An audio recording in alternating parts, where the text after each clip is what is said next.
Purple Rain Tour, New Orleans, February 1985. At a capacity of over 76,000, the Superdome is gargantuan and intimidating. From the stage, the front of house console looks like a toy. We have a mobile recording truck parked inside the dome to record tonight's show. I'm off stage as the lights go out and the band approaches, guided through the dark by shuddering beams from crew members' flashlights. This is the loudest sound I have ever heard. Primitive and viscerally thrilling. A tsunami of noise is directed towards one man taking the stage in high-heel boots and a flowered suit, wearing a guitar, flashbulbs, stage lights, and spotlights find him.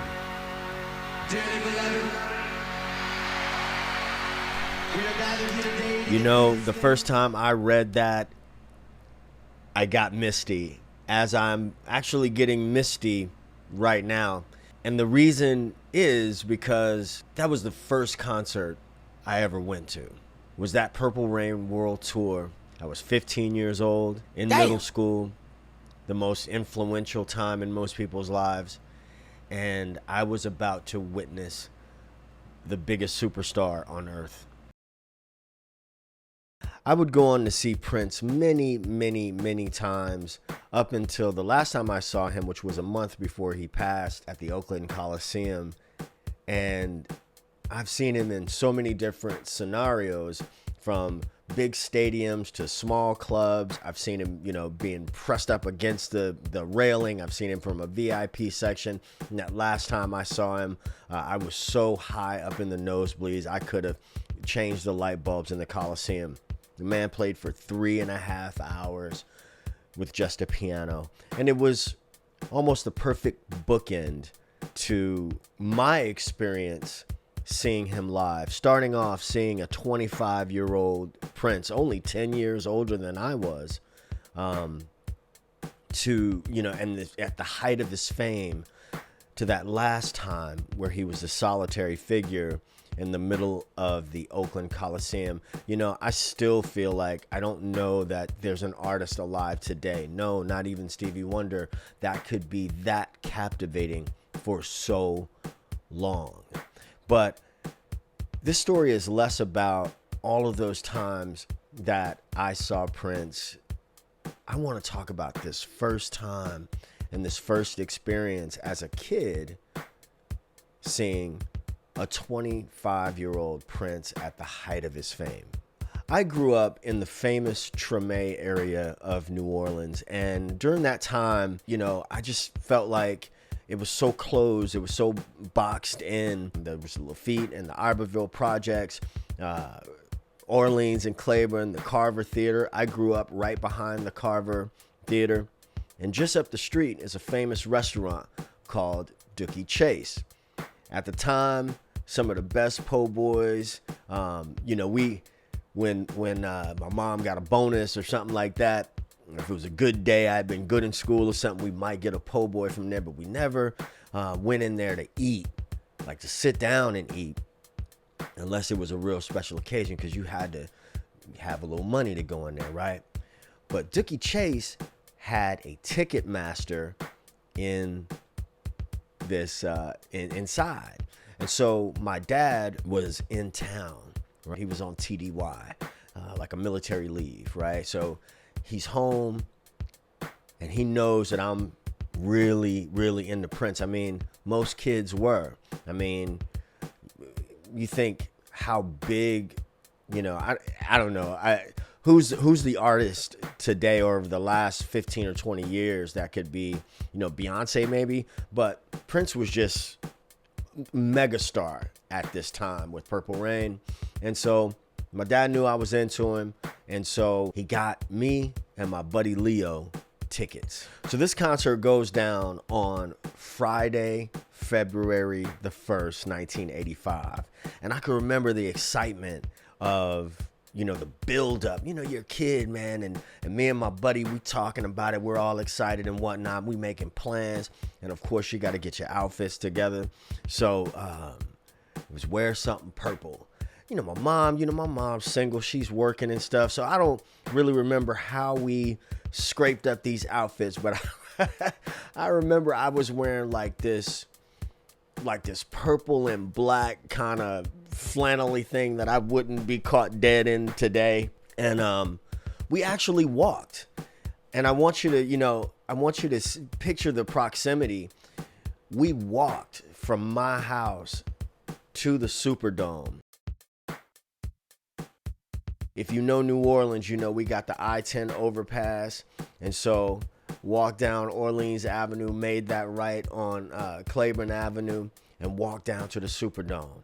And so when we get there, I don't remember what the seats were, but the seats weren't good. And I told my partner, I said, listen, we going up to the front. I don't know how we getting up there, but we getting up there.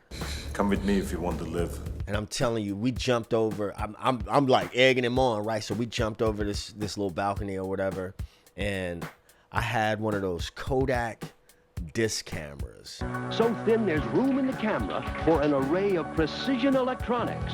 The new Kodak disc camera. And I remember just making my way. I'm, it's like rolling through, it's like The Walking Dead, you're rolling through zombies or whatever. So I'm like, hey bro, you better keep up because I'm going up there, right? And so by the time we get to Little Red Corvette in the set, we pretty much to the front. Definitely by the time Purple Rain came, we were up in the front, pressed up against it. So we walk back, after it's over, it's like you're overwhelmed by all the things that you've seen, all the things that you've heard.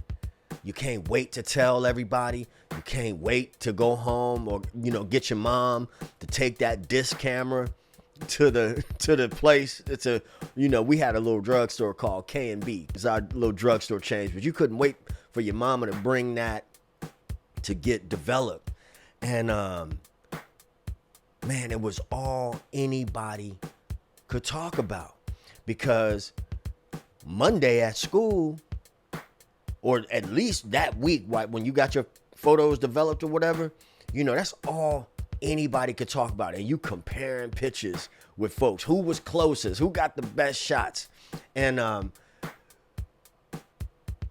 just so honored that was my first concert. Folks who see Prince later on, and later in his life, he was always dope, right? And I think Prince had a charisma and a swag that just, do people still say swag? I don't think they do, but I do. So, he had a sort of je ne sais quoi that no one has, right? And people who have seen him later in life, I'm like, yeah, he's killing now, but you should have seen him when he was a youngster. When he was like, this guy was like, jumping over everything, jumping. It was so electrifying. It wasn't just him playing guitar. It wasn't just him singing. It wasn't, if he jumped on bass or whatever. It was like the entire thing. There was the Hendrix, the Santana, the James Brown, the Parliament, the Graham Central Station. But there was undoubtedly Prince, right? And so it was a complete experience that was just, I don't know, it was otherworldly. And I have no shame whatsoever with saying, I was a kid that grew up not feeling like he belonged anywhere and not feeling accepted in many places. And when Prince came along, it was just like, that's okay. That's cool. So anyway, me and my buddy, I remember walking back to the house, and when I finally got those pictures, when I finally got those photos, man, you don't know how to preserve stuff when you're a kid, right? So I take a little push pins and I stick them on the wall, and I'm growing my hair out. So every time I spray product in my hair, I get a little bit on the picture, so they got little spots on it. I'm gonna put a couple of those pictures. I brought those photos everywhere with me. I saved them from Hurricane Katrina. There's some of my best memories. I want to know, in the comments below, what was your very first concert? Because I don't think I'm not knocking the youngsters. I'm not knocking what they have now. But I just don't know if they have the same kind of superstars that Gen Xers had. I could be wrong. I don't think I am. I could be wrong. But I want to know, what was your first concert down in the comments below?